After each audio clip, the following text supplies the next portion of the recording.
J'ai peur, j'irai pas. J'entends ça à quelques occasions. C'est ce qu'on appelle faire de l'évitement. J'ai peur de parler en public, j'ai une occasion de prise de parole et ce que je vais faire, c'est que je vais éviter de m'y rendre pour ne pas subir cette pression, ce stress, ressentir cette peur. L'évitement amène une satisfaction à court terme, mais à moyen et long terme, ça crée de l'anxiété. Ce que vous fuyez finit par vous rattraper. Malheureusement, c'est comme ça que ça se passe. Ce que je suggère à mes clients, au départ, avant qu'on traite la peur, parce que la peur se traite et on n'a pas besoin d'en parler pendant des heures, c'est de ressentir la peur, c'est une émotion. Une émotion, ça se vit, ça se ressent. Et je suis formé comme praticien en psychotraumatologie pour vous aider rapidement à libérer cette peur qui est coincée à l'intérieur de vous. Ça peut être une peur, peur du regard de l'autre, ça peut être des blocages, ça peut être des situations que vous avez vécues dans le passé, ça peut être plein d'éléments. Mais peu importe, moi, je suis là pour vous guider, vous accompagner à libérer tout ça. Avant d'en arriver là, admettons qu'on a une première séance, vous et moi, vous avez une présentation à faire demain. Je vais vous dire ceci. Au lieu d'anticiper le pire, gardez ça ouvert. Et si demain, ça se passait différemment? J'ai rencontré Stéphane, j'ai échangé avec lui, il m'a donné quelques trucs. Donc, forcément, ça ne se passera pas demain comme ça se passait avant. Accepter l'émotion. Pour l'accepter, il faut être capable de la ressentir. Qu'est-ce que vous ressentez? Alors, première question que je pose à mon client, ferme tes yeux et imagine que tu fais ta présentation. Qu'est-ce que tu ressens? Qu'est-ce que tu ressens dans ton corps? Décris-moi toutes les sensations et les émotions. Et à partir de là, ben, on a de bons indicateurs sur le travail à faire, sur l'accompagnement pour libérer tout ça. Acceptez l'émotion que vous ressentez plutôt que de la fuir ou de la nier.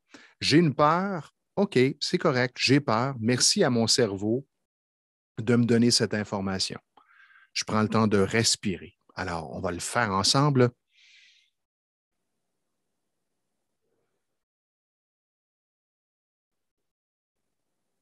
J'inspire par le nez, 5 secondes. J'expire par la bouche, 5 secondes.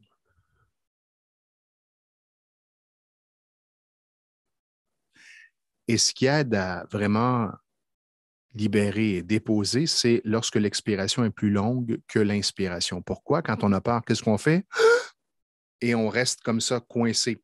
C'est un réflexe naturel pour amener une protection des organes. Alors, et mes muscles deviennent très rigides, tendus pour protéger mes organes. Alors, si je suis stressé, ma respiration est haute. En respirant comme je viens de vous l'enseigner, 5 secondes d'inspiration, 5 à 7 secondes d'expiration. Et intérieurement, je me dis, OK, j'ai peur, c'est correct. Je laisse cette peur évoluer. J'ai entendu les signaux, ça va. Et ensuite, je repense à ma présentation et j'observe où est-ce que je me situe. Est-ce que ça a évolué? Est-ce que j'ai moins peur? Est-ce que je me sens plus ouvert, plus à l'aise? Et pour la présentation, admettons qu'on est à quelques minutes de faire la présentation.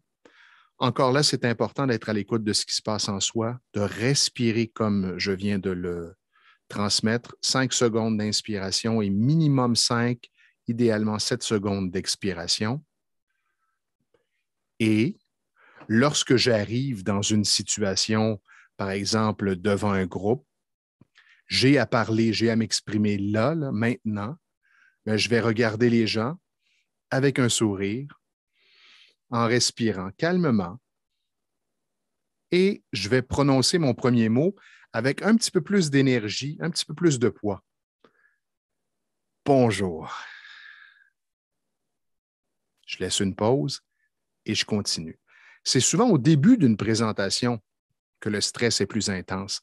Et le fait d'agir comme je viens de le montrer, c'est comme si ça réinstallait en nous une détente, ça nous dépose, ça nous calme un peu parce que le réflexe, quand on est stressé, c'est de parler vite et souvent mes clients vont me dire, je veux tout dire rapidement pour passer à autre chose par la suite. Et si on prenait le temps et si on savourait le moment? Alors, dans une prochaine capsule, on va poursuivre avec d'autres trucs et outils pour la prise de parole publique, puisque cela préoccupe bien des gens et probablement vous